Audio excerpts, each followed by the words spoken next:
Tulo ka mga sunod-sunod nga pagtayog sa linog na sinati sa amihanang bahin sa Subo kaganihang kadlawon. Alas 2:50 na sinati ang 4.2 magnitude nga linog diin ang epicenter niini nahimutang sa kadagatan habig sa lungsod sa Borbon.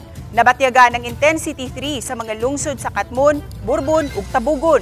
Samtang intensity 2 sa Carmen, Miglanilla, Danau City ug Cebu City. Samtang pagka alas 3 sa kadlawon, nasinati usab ang 2.5 magnitude nga linog sa kadagatan habig sa San Francisco, Camotes Island ug pagka alas 5:20 sa kadlawon, nabatyagan usab ang 2.5 magnitude nga linog habig gihapon sa kadagatan sa Borbon.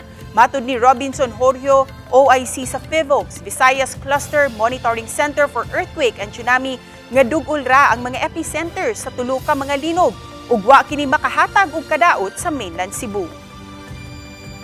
May gani na nga wala magkasa. Kay ug kasa na basi mati magkuan ba one time nga lihok sa iyang energy dili staggered. Murag dako-dako sa 4.2.